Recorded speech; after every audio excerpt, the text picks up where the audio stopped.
Heyo, welcome into the Undrafted and Unqualified Fantasy Football Podcast. I'm Anthony and I'm here with Vinny. And today's episode, I'm just gonna say outright, we're going off the dome. A little bit of no prep for today's episode. So Yeah. Vinny, tell him exactly what we're doing. We just came off a mock draft. So we thought it'd be interesting now that we kind of like saw a draft play out based on ADP on Fantasy Pros. We thought it'd be interesting to go through our favorite picks by round. And how we're going to do that is we're going to pull up the ADP currently on Fantasy Pros that gets updated daily based on the mock drafts, similar to one we did last episode. We're just going to go through, for example, like a 12-team league of the picks of based on ADP 1 through 12, each gonna pick our favorite pick from that round. And then down the list from 13 to 24, that'll be round simulated round two. And we'll do the same thing from then on, about 13 rounds, I think we said, depending on time. But yeah, that's the plan for today. Yeah. Yeah, we'll see what we can get through. I mean, if we could get through 13 rounds, I know most leagues go 13 rounds at the minimum. So that would be ideal. But yeah, let me share my screen here so you guys can see it as well. I think that'll be the best course of action, right? Because otherwise it's a lot of name reading. So yeah, let's get right into it. So for this first round here, we have Jamar Chase, Justin Jefferson, Bijan Robinson, Saquon Barkley, CeeDee Lamb, Jahmyr Gibbs, Puka Nacua, Malik Neighbors, Christian McCaffrey, Nico Collins, Ashton Genty, and Amon-Ra St. Brown. So take a look for a sec, Vinny. I kind of have a name in my head already. You Um, my favorite pick of this round. And also, I want to clarify with you guys too. It could be really easy for us to just say, oh, Jamar Chase is our favorite pick for the round, but we're going to factor in a little bit of value too, right? We don't want to just take the best player each round as like our favorite pick. I mean, if that's the case, awesome. But there's going to be times where we factor in value. Um, so yeah. Vinny, do you have a name yet? Yeah, I do have a name, and it's gonna be one All that, right. I think you disagree with me again on. It's someone that you brought up and I picked in the Okay. last draft. But just Gibbs more and more at six right now kind of just stands out to me as like being able to gain a positional advantage over your league Mm. mates in the middle of the first round. I mean, I know it's kind of a run in fantasy right now of getting that top receiver, which is why we see, like, I mean, rightfully so, that they score a lot of fantasy points. Jamar Chase had the most in fantasy last year, I believe. So that's why we see Chase, Jefferson, and CD, who are all very, very capable of being in that spot. But I think it allows some like very valuable fantasy assets like Jahmyr Gibbs at the running back position to be available in the middle of the first. So that's one of my favorite picks right now, that middle of the first spot to kind of gain that early advantage where you don't really need to worry about running back as much as the draft kind of carries on. And we could tell based on our mock draft that that position kind of drops off very quickly after like the Mhm. first, six something rounds. So I really like that pick. Kind of just, very good floor. We know what he can do with Montgomery there. So yeah, I that's kind of my favorite pick right now. Yeah, I like that you bring that up, right? Because we're using PPR right now. So you can see, guys, that there's seven wide receivers and five running backs going in this first round. So receivers are favored, and rightfully so in a PPR league. Um, yeah, but like Vinny said, if you can go ahead and get a top end running back, it gives you some breathing room down the line with the rest of your team. I know I went running back and wide receiver heavy early on, and my wide receivers I stacked. Like I had CeeDee Lamb, I had um DK Metcalf. I don't even remember who my Garrett Wilson was my wide receiver too. I know I also had Godwin on the team, and I had a fifth guy who was also kind of in that range where I feel really confident about them being a good asset down the line. So I had a stacked receiver room. And for that reason, I'm also gonna go with a running back here as my favorite pick of the round. I think, if you can lock in a top end guy, you're gonna still be able to get wide receivers down the line if you draft right. And I think my favorite pick of this round is Christian McCaffrey. We've talked about him before. Christian McCaffrey here at the 109, just it feels really late because we know what he can be fully healthy. And I've said it before, but the Niners have the easiest schedule in the league this year. So, you take McCaffrey. Yes, there's a lot of risk baked in. A lot. Like, it's a scary pick, but it's also really exciting because you know what he could be. And I think there's a lot of fun to that. And when you're drafting in fantasy football, you want to draft league winners. So for me, I think McCaffrey's a value here at 9. And I think you could take him arguably above Saquon Barkley and take him at pick 4 if you wanted to. So I think there's a lot of value there. I'm in on McCaffrey this year, and where he's been going in drafts, sometimes you can get him in the second round. I think that's a steal. So, yeah, I Yeah. think McCaffrey's my favorite pick of this round. Yeah, no, you obviously touched on the risk in it, but you in fantasy is a lot of risk. You have to take Hmm. risks to be in that position at the end of the year to kind of get those values. Like take a risk on a guy that has an injury or maybe hasn't broken out yet. And that's how you kind of get in a position where your team's just rolling out over everyone every week. And also, I mean, I do like that pick, and I want to touch on quickly that I mean, a few weeks ago. We're seeing Chris McCaffrey's ADP rise because we were Yeah. looking at him in the top of the second, even middle of the second a few weeks ago, and I know we were talking about like how crazy that is. So to see him climb up to 9 slowly, I'm curious of like when we get to draft times how high he really gets. But I do agree with you; he's definitely a value, especially with like around the names we see. I don't want to get into guys that we don't like in the first, but like Nico Collins or Christian McCaffrey. I mean. I'm taking McCaffrey every day. Hmm. Even like Puka, Yep. Neighbors, I like them a lot, but Puka has a little bit of an injury history similar to McCaffrey. But we know what McCaffrey can do in a fully healthy season. And if you compare each of their fully healthy seasons, it's going to be McCaffrey every day of the week. So I kind of like that risk. And I agree with you that I'm willing to take that risk to kind of pay out further down the line if he is fully healthy. Yeah, and just to touch upon how much he's risen, I think what was it? A couple of days ago, last week, we did our mock draft, and he fell to the second. I'm pretty sure Yeah. he went like the 203, and I don't know if you were hoping to get him on the Oh, turn, but yeah. I know I was hoping he would Yeah. fall to the late second, Yo. and he went before both of us. But still, in that early second round, that's it's quite a steal. So yeah, I think He's also like a player that people like. We're obviously his injury history isn't hidden anymore. Like people know about this, so he could yeah, fall in drafts. Like, and that's yeah, it. It's a value. So yeah, yeah. We'll see who else is in on the value too, though. yeah. All right, let's go to the second round here. Let me scroll down. So, all right, here's our Mm. second round. So I'll read off the names again real quick. We got Brian Thomas, Derrick Henry, Drake London, Devon Achane, AJ Brown, Lad McConkey, Brock Bowers, Jonathan Taylor, Rashi Rice, Bucky Irving, T. Higgins, and Garrett Wilson. So, what are Mm. your thoughts here, Vinny? Are you taking a second? Yeah, I mean, if you have one off the rip, I'll let you go ahead. Because yeah, I'm between two guys right now, so we'll see what you do. I have two names as well. And I'm gonna mention both because if you want to talk about one of them, I'll leave that. So I like Devon Achane and Brock Bowers here. So either were you thinking about either of those guys? I was thinking about Bowers, Okay. and I quickly thought about HN. I like him a lot, but I was thinking about a different guy for my second. So I'll let Okay. you touch on someone if you want, and then I'll bring up the other guy. Yeah.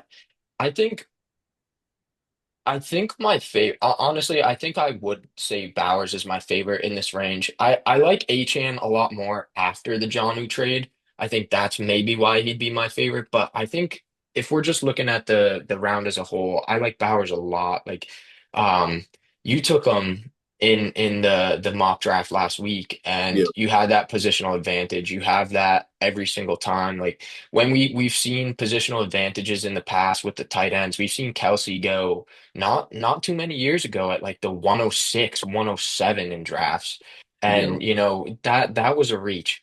But to get Bowers here at pick 19, middle of the second round, I think there's a lot of value there because like we just talked about, you can lock down a Jahmyr Gibbs, a Christian McCaffrey. Maybe you have um a CeeDee Lamb or Puka Nacua somewhere in the middle rounds, and then you can get Bowers on the flip side. Like you have two studs to start your draft, and you have the positional advantage in Bowers. We saw what he could do last year as a rookie. He adds Geno Smith to the fold. I think Bowers here just positional advantage alone and how good he is as a player. I like him the most in this round, and I think I'll be looking to target him in a lot of drafts this year. Yeah, no, I love Brock Bowers. I think it's a definitely a great pick in here in the second round. And I think it's one of those ones that we were talking about. I was mentioning in the first round of you got to kind of reach on a guy to really prove their value. And I think this is one that's going to work out perfectly where he has an even better season. He was a rookie, as you Yeah. mentioned. He was playing in a QB carousel like of Aiden O'Connell, all these bums that are no longer the Yeah. quarterback of the team. And now he gets a proven guy in Geno Smith who likes to sling the ball around the field. So we could be, I mean, he only had 5 touchdowns last year. So I see an Mhm. even bigger season. And then next year he starts to creep into that first round like Kelsey has been for many years. I Um, think that's very possible. Yeah. yeah. So I was deciding between Brock Bowers and I do like Devon Achane a lot. But I am gonna, this might be a little bit of like I don't know how you're gonna th feel about this name, but I am looking at the second round and Jonathan Taylor kind of sticks out to me a little bit. I like the pick a lot because I think people have kind of begun to sleep on him a little bit as he's kind of gotten dragged under the rug during this whole Anthony Richardson thing. Mhm. I think Anthony Richardson kind of hurt his value. We kind of saw little to no passing game action for Jonathan Taylor, which really hurts his PPR value.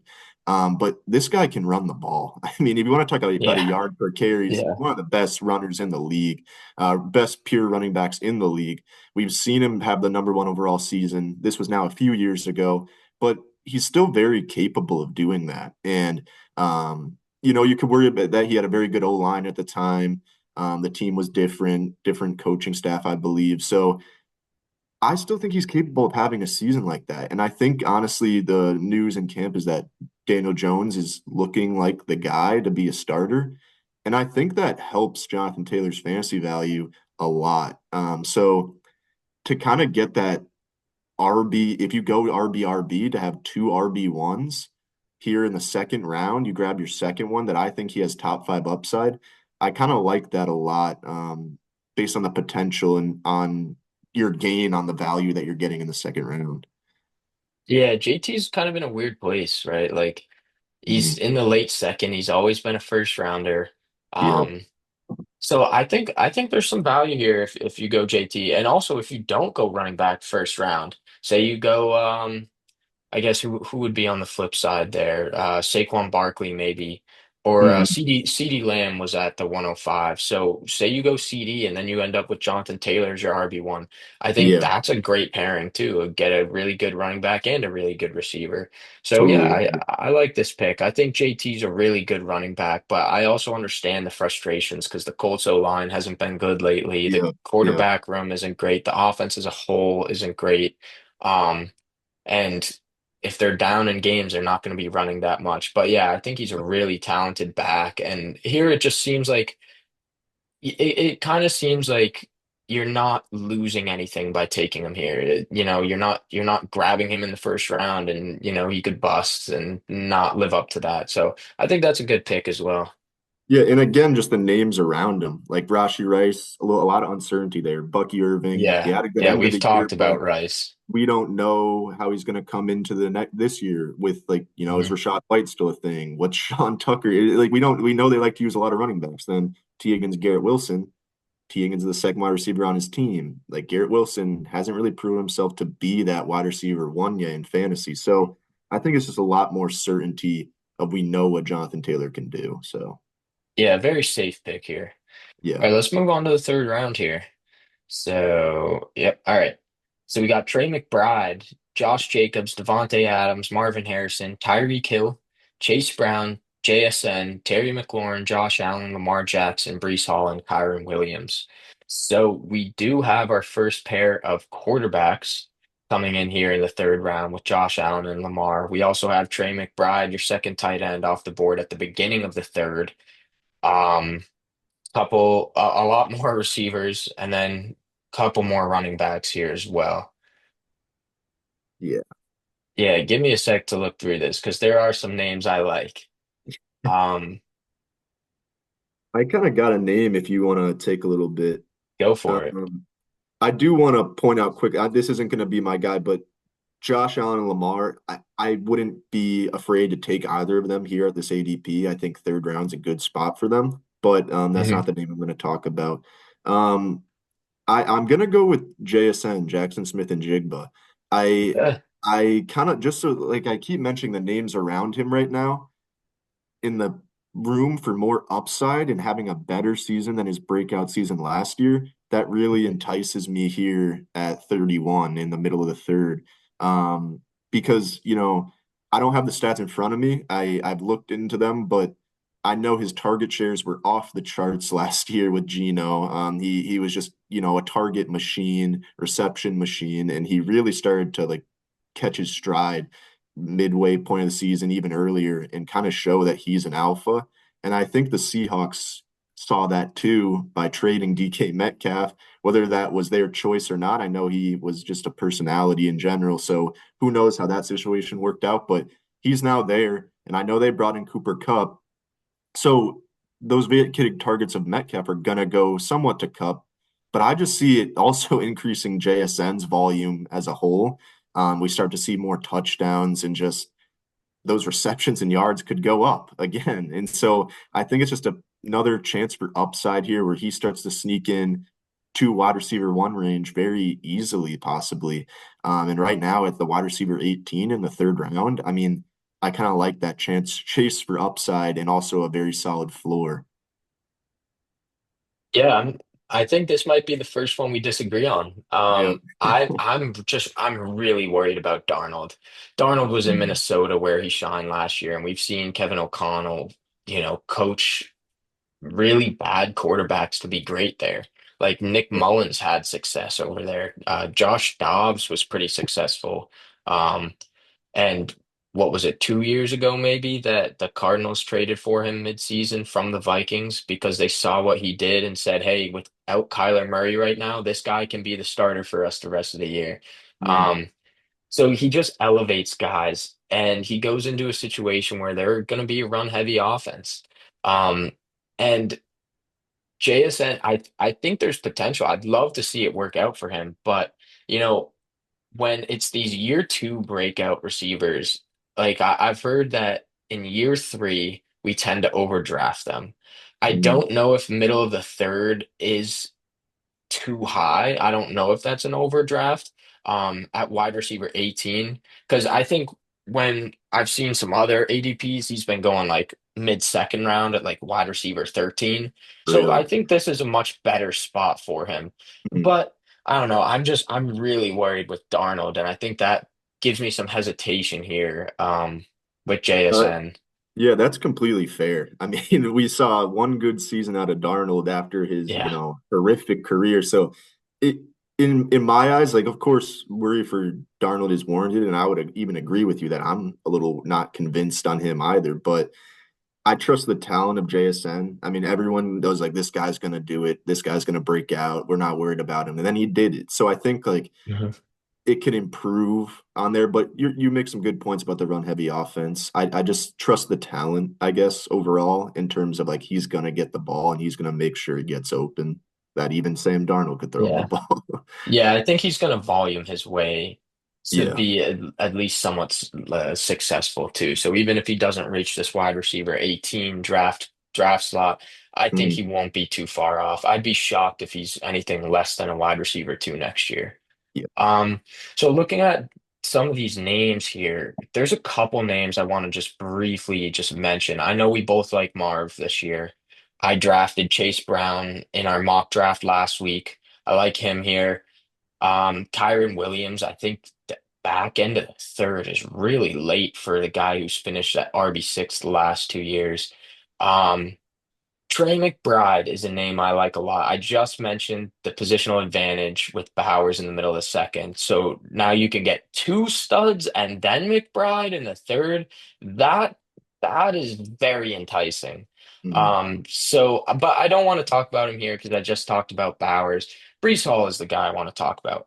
We're talking about a guy who, before Devontae Adams was there, was he was a top five running back last year. And I know he's kind of boom bust sometimes, and that's why people don't like him. He's really frustrating to own. It's the Jets.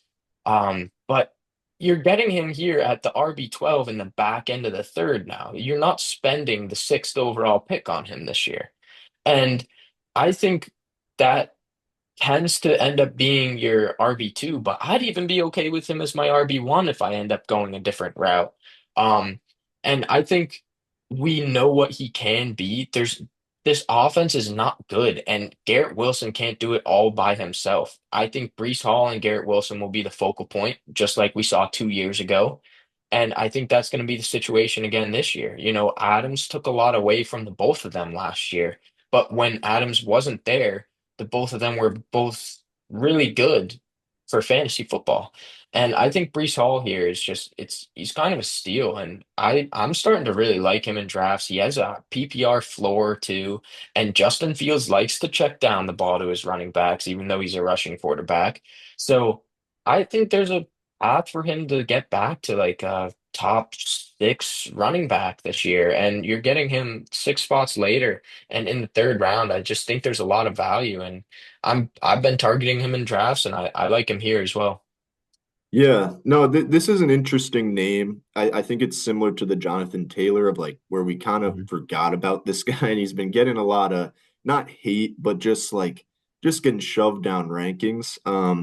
And for me, I'm a little more hesitant. I don't know if it's a guy that I'm like seeking out to draft, but at this value of like end of the third, I think it's a place where I'm okay getting not burned, but it's just like, hey, I'm willing to take the shot here, and play the upside at RB12, drafting him as the RB12.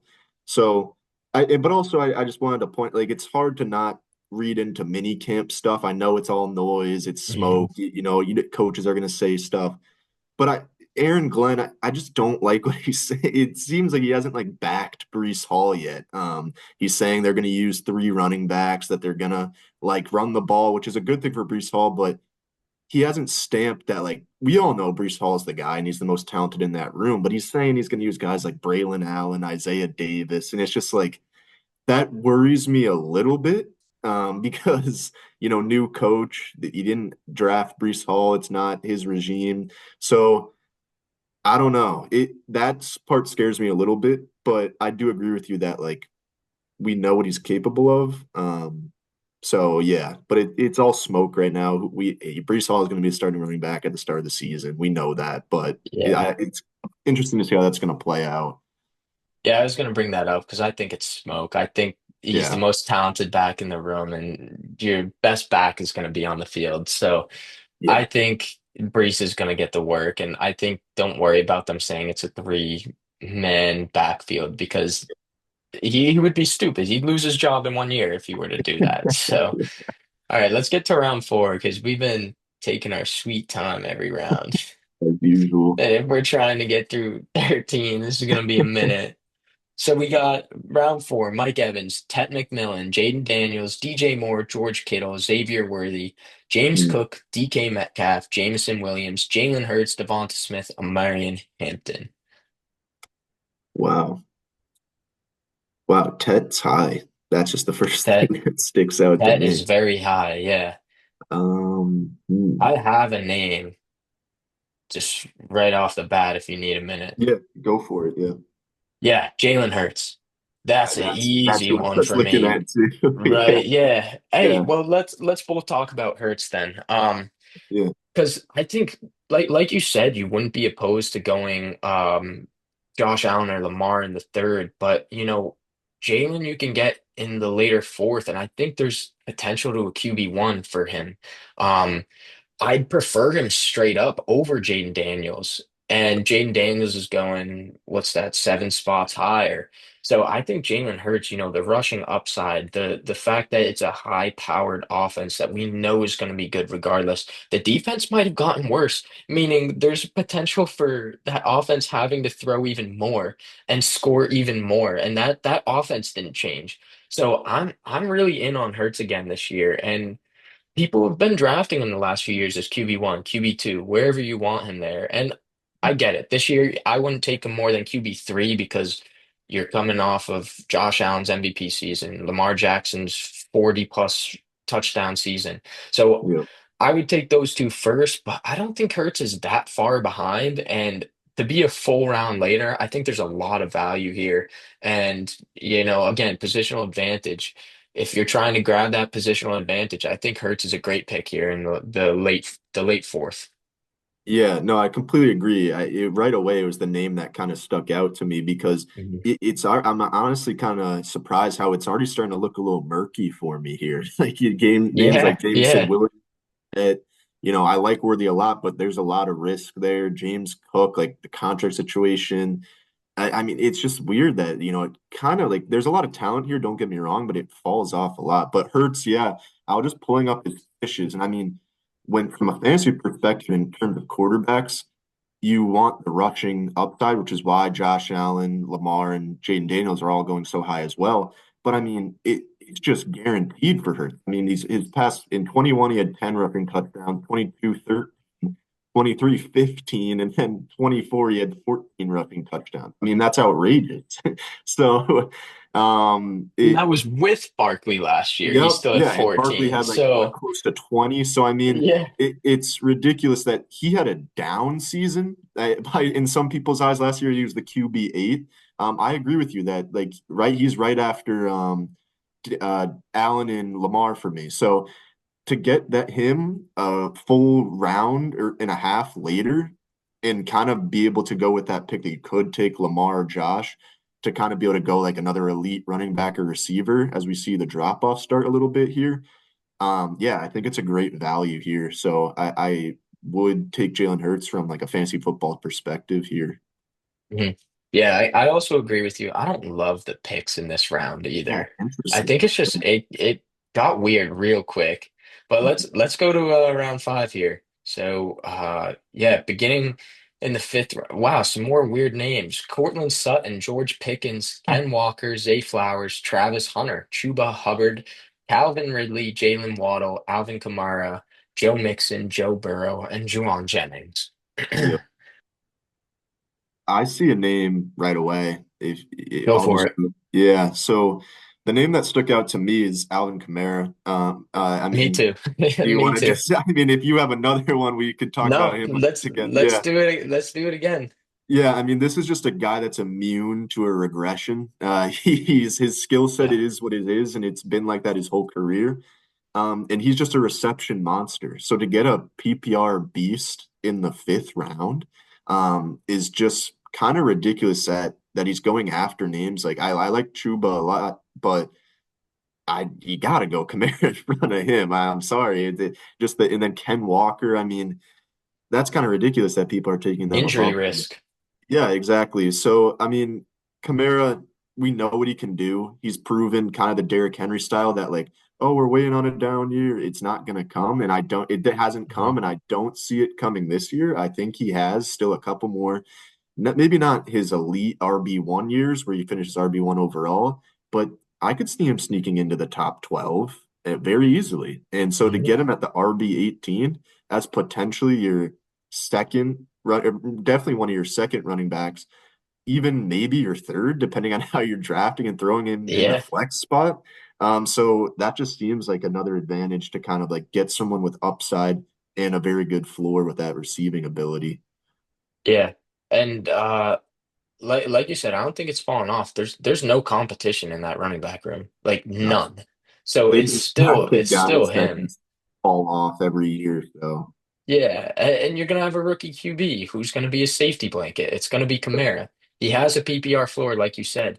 And when we talk values and good picks and drafts, like you never want to draft a guy at his ceiling, right? Because there's not much wiggle room there. Like he has to then hit his ceiling for him to return value for where you drafted him. I think you're drafting Kamara below his floor, which means you literally can't you can't miss on this pick. Um, and for him, for Jalen Waddle to go right above him is crazy to me. Like, I don't know. I love Kamara here. I think this is a great spot to get him. And he continuously finishes as an RB1, right? So yeah, you're drafting him below his floor, and I agree with everything else you said too. I think this is a great pick. Yeah, I mean, quickly, I just was looking at Yeah. his stats, and this, for people that are saying he's kind of, the tires are slowing down, he had his most rushing yards in a season last year. So, I Yeah. mean, ever in Yeah. his career, which is Yeah. just ridiculous. So there's no tread on these tires yet. I mean, he's got a lot left in him, and I think he has another good year. Yeah. Yeah. At least one more good year, but for redraft, you want that guy. All Yep. right, let's do the sixth round here. RJ Harvey, Roma Dunze, James Conner, Chris Olave, Travion Henderson, Chris Godwin, Jordan Addison, Jerry Jeudy, Debo Samuel, Jacoby Myers, DeAndre Swift, and David Montgomery. So another group of kind of not Yeah. not great names. Yeah. Are we sure this is the right ADP? This just seems really early for some Yeah. of these guys. Well, because PPR, the wide receivers are gonna go. Like, look, we already have wide receiver 40 coming off the board in the sixth round, and we still have only had five quarterbacks go off. So Yeah. only three tight ends gone off the board. So it's very dominant for wide receivers. Yeah, off the bat, I'm just gonna throw my guy out there. It's Chris Godwin. I think Chris Godwin was the wide receiver two last year before he got hurt. Right? This guy's a great wide receiver. He goes back into the same offense that he was in last year, same quarterback, same situation. There's just health is the injury risk is baked in, and how's he gonna look after coming back from injury? But I think you're in a good spot here. Wide receiver 36, middle of the sixth round. I think this is a good spot for him. And I think, like I just mentioned with Kamara, you want to draft guys not at their ceiling, but closer to their floor. I think we might be drafting Godwin at his floor at wide receiver 36 here. And we Yep. know what he's been in the past as a PPR guy, too. So, yeah, I really like Godwin. I think he's returning to a good situation, and he'd be my pick for this round. Yeah, again, good offense. Baker Mayfield's a stud now. So, I mean, yeah, they're gonna put up points. He's gonna get Baker's gonna throw for 4,000 yards. There's gonna go to someone, and it's a Hmm. crowded room, but we know what Godwin can do. So yeah, I think I agree. That's a good value here. I have a name in mind, but I just want to touch on quickly.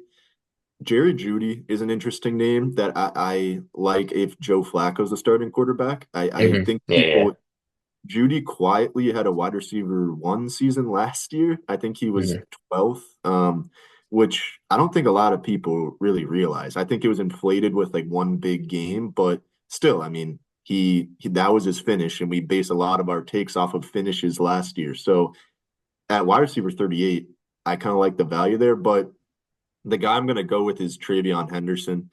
I think he's going to be so good. And I know you love to hear that as a Yeah, Pats fan, you probably agree.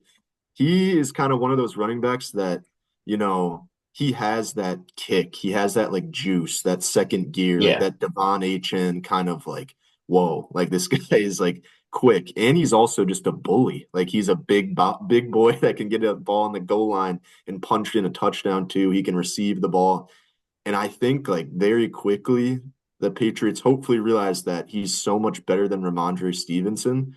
And out of all the rookie running backs, I like this to become his backfield quicker than, even a Marion Hampton who went earlier than him, Caleb Johnson, RJ Harvey, who's going ahead of him. All these guys are going ahead of him. Not Quinshad Judkins and Caleb Johnson, but RJ Harvey and Marion Hampton.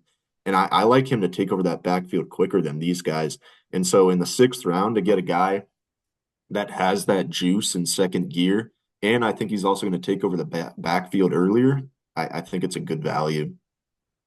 yeah. I would agree. I've talked about Ramondre as my sleeper in that episode, so I think it might take a little bit for him. But like I've said with the fumbling issues, if Ramondre keeps fumbling, Henderson Mhm. doesn't fumble, so he'll get that job very quickly if that keeps being an issue.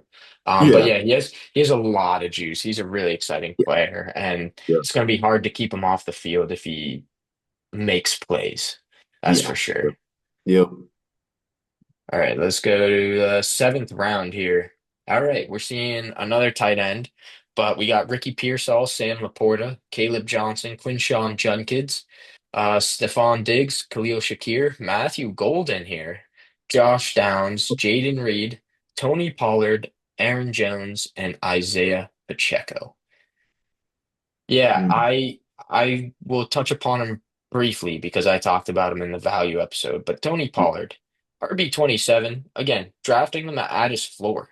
He doesn't finish that low. He hasn't. He's been finishing around I forget where he was last year, but in some seasons where I expect him to kind of get back to where it's not a crazy ask for him, he's finishing at RB 15-ish. That's a lot higher than where he's being drafted. So this is the seventh round here. You're getting Pollard as your third or fourth running back, most likely. He's not even your RB2, and I think there's a lot of value. Or if you go zero RB strat, I think Pollard as your second running back here is a great pick. And I think there's a lot of room for improvement in this offense. I think Pollard's a better running back than we make him out to be. And I think Pollard's a great pick in this round.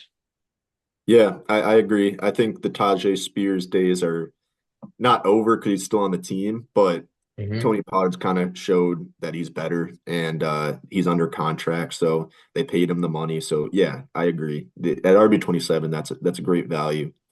I'm just going to stay on the topic of I think in these rounds, based on the receivers available right now, you kind of have to go running back, even if it's like doesn't fit your team build. I mean, I think these receivers at this point are all kind of just shots, like, Yeah. of like hope that they turn in some flex value. I don't see much upside in any of these guys here. So I'm gonna go Quinshawn Judkins. I think, the Browns situation kind of scares me because I don't see them winning a lot of games and being up in a lot of Hmm. games. So how often are they going to be running the clock out or running the ball late in games? But again, he was in that same backfield of Trevion Henderson at Ohio State, and a super talented guy. I mean, he transferred to Ohio State after having a ridiculous season. I forget where he was before, but just a ridiculous season. I'll look it And up. then yeah, but he had a very good year, and then he, paired up with Trevion Henderson. They both kind of, you know, played off each other very well at Ohio State. And the draft capital is there. They're going to use this guy. I know the Dylan Sampson's there and Jerome Ford's there, so it's a little bit of an ambiguous backfield, like we've talked about in past episodes. But again, I think the talent kind of shows, and it might take a little time to get there. But now is in the middle of the seventh round is kind of like a time where I'm comfortable taking, based on your team build, obviously, but I'm comfortable taking him as someone to kind of help me get there, get to that playoff run that you want, and that if he turns into that guy late in the season, he's helping you win a fantasy championship if he's the guy. So yeah, I kind of like the value here, as I assume we're going to see a steep drop off in running back in this next slide Yep. down.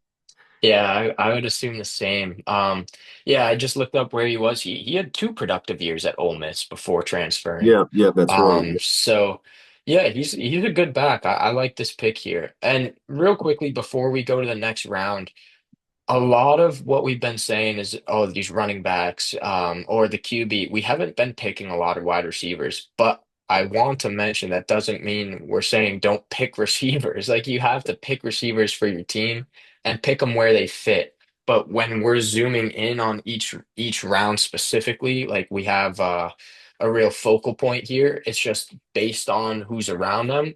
Mhm. We're tending to like guys who are the running backs or the non-wide receivers here just because the receivers are going so early. So it doesn't mean we don't like these receivers or anything, especially based on how your team is unfolding. But just something I want to mention real quick Yeah, yeah, because we are looking everything zoomed in. yeah. All right, eighth round here. We got Mhm. Mahomes, Darnell Mooney, TJ Hawkinson, Brian Robinson, Cooper Kupp, Emeka Egbuka, Baker Mayfield, Michael Pittman, Travis Kelce, Jordan Mason, Brandon Ayuk, and Kyler Murray. Oh, it's getting rough now. Yeah, yeah, really. So, yeah, these names are not exciting. No. We're seeing still some pretty good value in quarterbacks, tight ends. Um, there's some running backs still. I actually kind of like Brian Robinson, especially if you go zero running back to get a starting running back at RB30. It's pretty Mhm. good value. Jordan Mason, I think, could have I some was just standalone about to value say, too. yeah, Um, I want to talk about another quarterback though, and that's going to be Kyler Murray. I think getting him in the eighth round at the QB8, there's a lot of rushing upside. We have Marv going into year two. We have Trey McBride.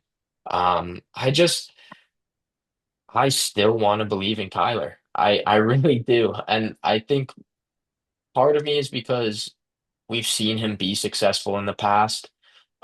So part of me wants to say, oh, like we know he can be there. But, just with rushing upside alone, I think going into year two with these guys, I think is going to be huge for him and is really going to help him out. So I like Kyler a lot. I took him in our mock draft much later, which was an absolute steal. But yeah, I think Kyler here is not a bad pick at all. Literally the last pick of the eighth round.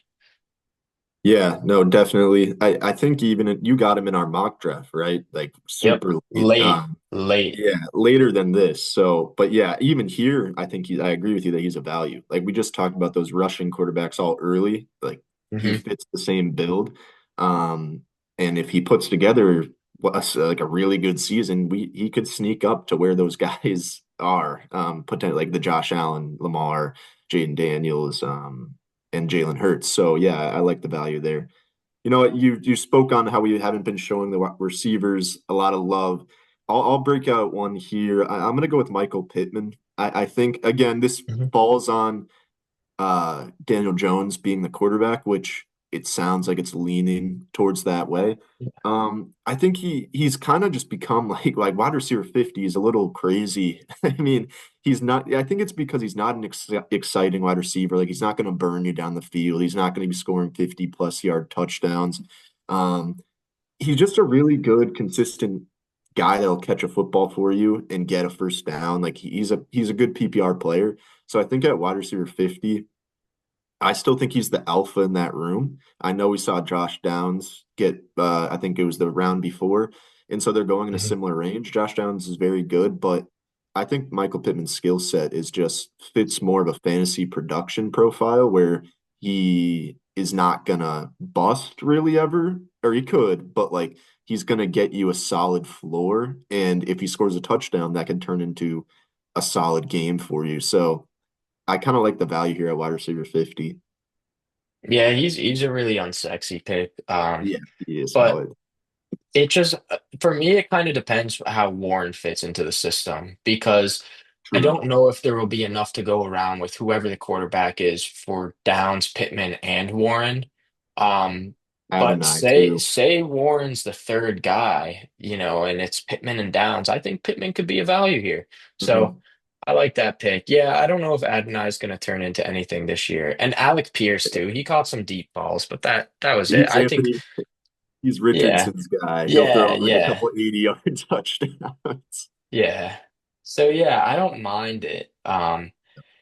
If we say eighth round, it doesn't sound good at all. But when you No. think like wide receiver 50, and depending how your draft is going, like he's an Mhm. unsexy pick. I anticipate him to fall. People are going to take the more exciting picks here anyways. Yo, I So agree. yeah, I don't mind it. Don't love it, that's for sure, but I don't No. mind it. All right, ninth round here. We got Jalen Warren, Justin Fields, Jaden Higgins, Bo Nix, Keon Coleman, Travis Etienne, Evan Engram, Brock Purdy, Mark Andrews, Rashid Shaheed, Trey Harris, and Tyrone Tracy. Wow, there's a lot more exciting names here. A Yeah, lot. I think some upside guys too.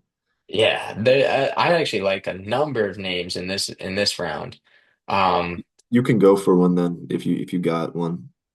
Yeah, I've talked about a couple of these guys already. My value pick was Evan Engram at tight end. Mm. Still like him. Sleeper pick for receiver was Trey Harris. I think Trey Harris is going to be great, but I've talked about him a lot. I think I'm going to talk about Travis Etienne here. That's what I And was I thinking think too. I think it was Etienne or Coleman for me. But I think Etienne just if this is your starting running back at RB 33 in the ninth round, I think this is a steal. And I think, to get him here, I'd take him over Warren. I don't see a big path for Warren. I'd take him over Tyrone Tracy, the other running back in this round. And yeah, I think we've seen the production that multiple running backs could even have under Liam Cohen. So Yep. Liam Cohen there, maybe Travis Etienne kind of fits more of a Rashad White bill, but I think that still means he's going to pr outproduce where he's being drafted. So I think there's a lot to like here. I don't know what the backfield is going to look like, but as we've talked about in past episodes, target ambiguous backfields. Because Mhm. if Etienne becomes the guy, well, there you go. You get him late, and you didn't have to spend a lot for a guy who's gonna way outproduce where he's being drafted. Yeah, no, I'm honestly that's the guy I had in mind too. So I'm just gonna jump on the end of everything you were just saying. But yeah, Sure. I think the Rashad White role is a perfect comparison. But in this case, there's no Bucky Irving there. That's the clear first and second down rusher. So I think there's a Yep. lot more upside for him to kind of be that guy on week one, where he's the first guy out there with the ones. And it's one that I think we see his ADP start to rise as we see the smoke come in of mini camp, just preseason. But yeah, here at RB 33, to potentially get him as your fourth running back, third flat, like maybe he's your flex, but at this point, I think like he's probably on your bench. And so Yeah. I like that a lot. The upside there to like, and this is probably like one of the more ambiguous backfields where like no one really knows what's going to happen. Yeah. Like with And we there's have an there's idea. three guys too. Yeah. It's And not so just like like Cam Scatterbo and Tyrone Tracy. There's yeah, three guys in this exactly. backfield. And you mentioned Warren, who like I would also definitely take ETN over. Like with Warren's situation, Caleb Johnson is pressing him for the job. Like, sure, they drafted Bashal Tuna and they have Tank Bigsby, but we Yeah. don't really know like if those guys are going Yeah. to be start right away. Like, I mean, ETN has kind of been the guy there. So I agree. I like the value. Yeah. I think ETN's pretty talented too, Yes. so I like that pick. All right, let's go to the 10th round here. All right, we got Najee Harris, Caleb Williams, Zach Charbonnet, Rashad Bateman, Cam Scatterbo, Dak Prescott, Drake May, Jonnu Smith in Pittsburgh now, David Njoku, Jared Goff, Luther Burden, and Christian Kirk. Hmm. Yeah, I think I would go maybe QB here, but we've talked about Dak Prescott a lot. So I don't want to talk about Dak again. I actually Yeah. want to talk about Najee Harris, the We have the RB35 same. here. You're reading my we're reading minds. Hey, I like it. I like it. Yeah, just starting off this round in the beginning of the 10th, you're grabbing a guy who is going to split a backfield with Marion Hampton for possibly the whole year. And whatever it ends up being, you're getting a guy here who's going to have value at least for a little bit. And in the 10th round, that means a lot. And say, you never want to hope for injuries, and it sucks to think about, but if you draft Najee Harris and an injury happens, you're drafting a potential league winner. So I think that's really important to consider. And I think grabbing Najee Harris here at the beginning of the 10th is quite quite the value here.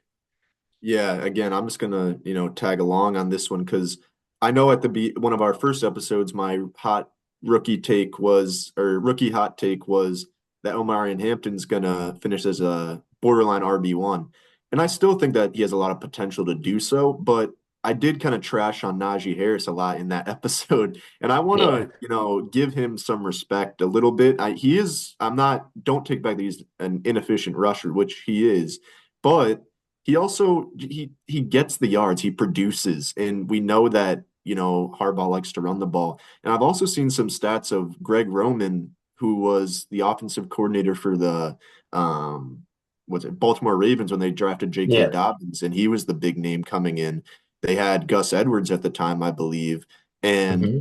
it took a lot of time for J.K. to really get that. Like he never fully got that starting role that everyone expected. So I'm not saying that we see that with Hampton, but this is a guy that has a history of easing in a rookie running back very slowly to get that full time workload. So Najee's going to be on the field.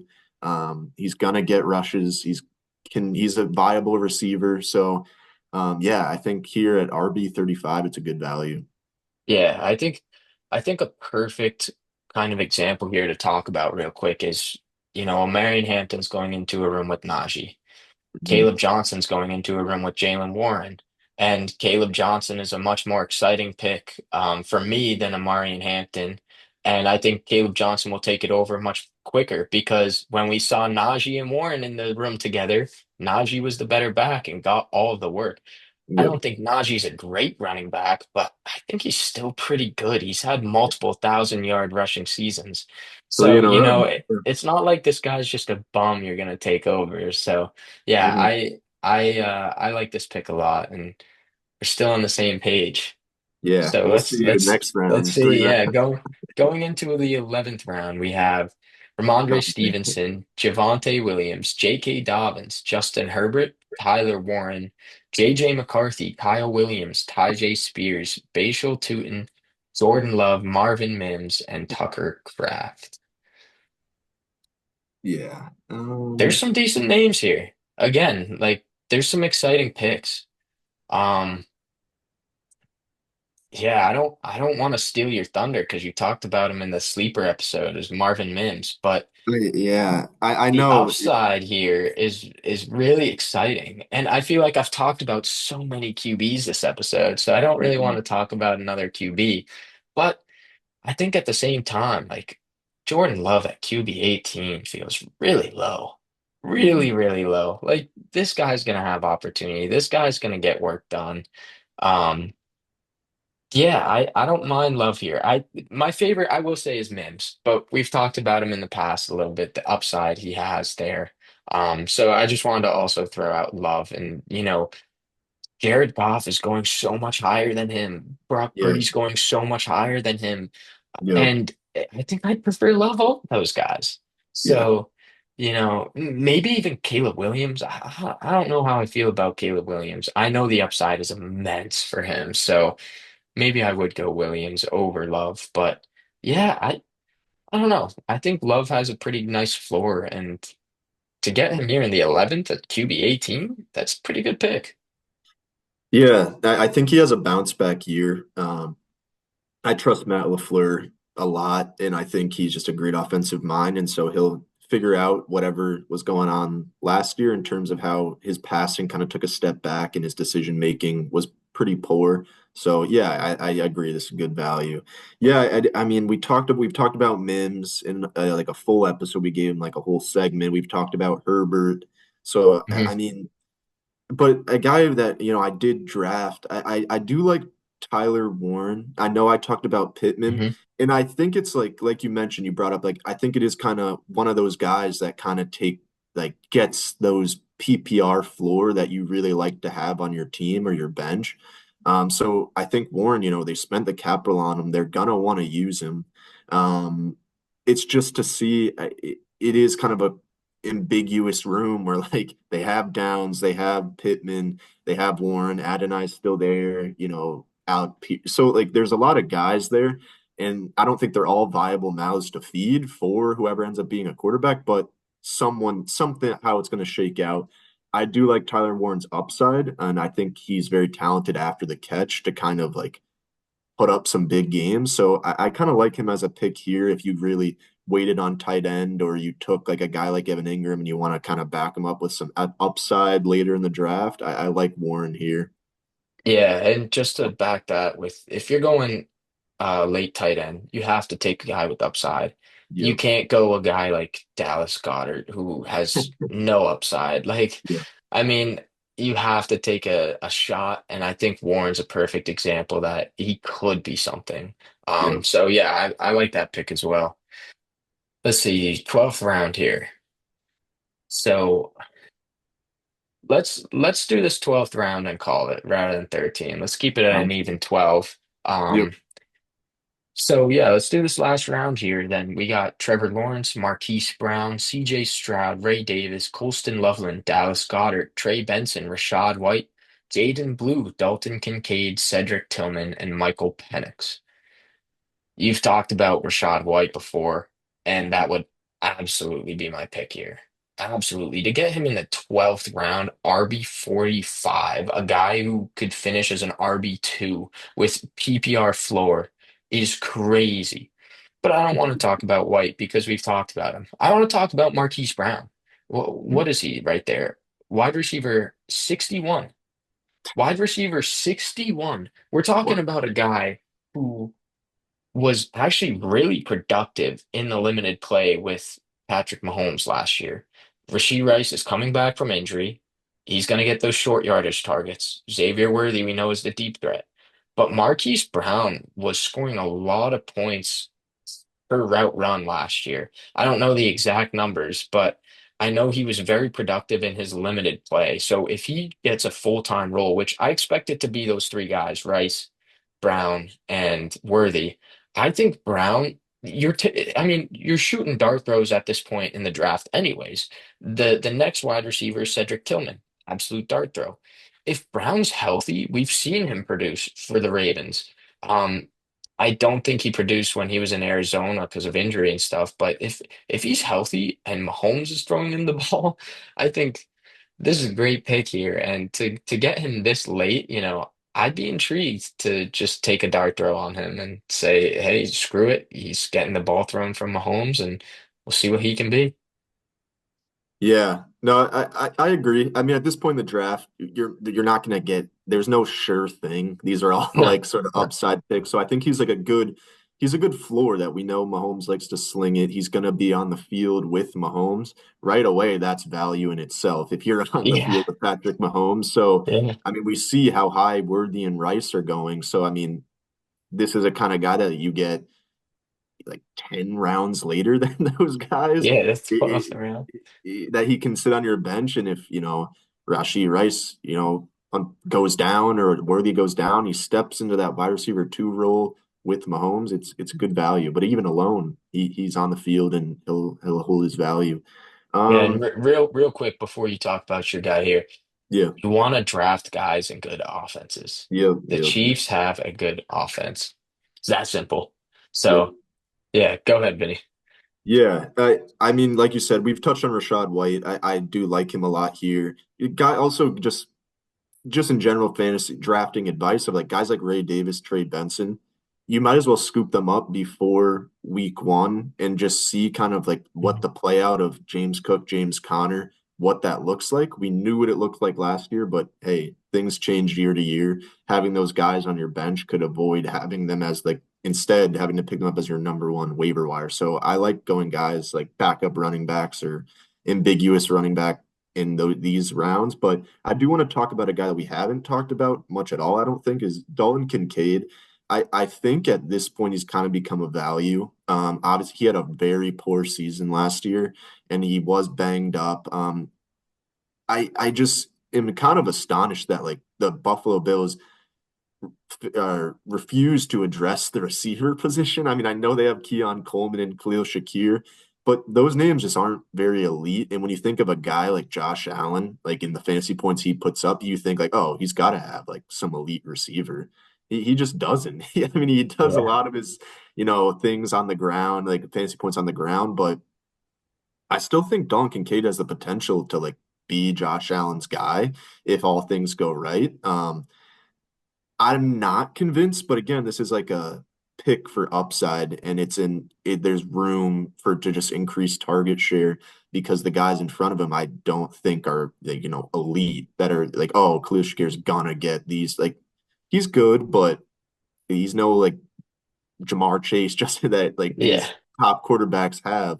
So I kind of like a dart throw in the like last round of your draft here to kind of get a guy that could definitely sneak into the top 10 of tight ends and possibly further if he turns into that rapport, builds that rapport with Josh Allen.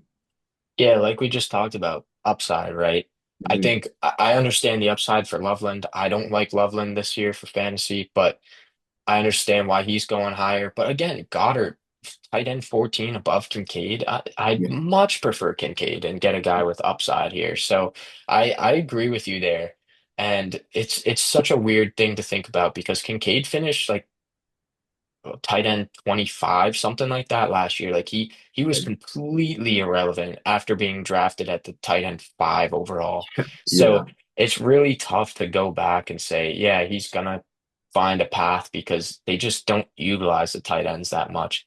Hmm. But with that wide receiver room, as you said, there's potential. So I like that pick there. Yeah. But yeah, we'll leave it there. We won't do another round. We'll do 12. Um, so I'm gonna go ahead, stop sharing for a second here. So we got through 12 rounds, talked about our favorite guys. Hmm. The next episode, guys, we are going to do the inverse. We're going to do our least favorites from each round. So who is being overdrafted, why we wouldn't draft them, where they're going, or maybe we just don't like them for fantasy and they're off our board altogether. So we are going to be doing that for the next episode. So you will see that the next time we upload. Um, but yeah, other than that, that'll do it for today's episode. And yeah, little similar to the value picks, but we just off the cuff. We're doing these off the cuff, just favorite Yeah. picks, day of, what's the ADP look like in that exact moment. So yeah, hope you guys enjoy, and we'll see you in the next episode. Peace, everyone.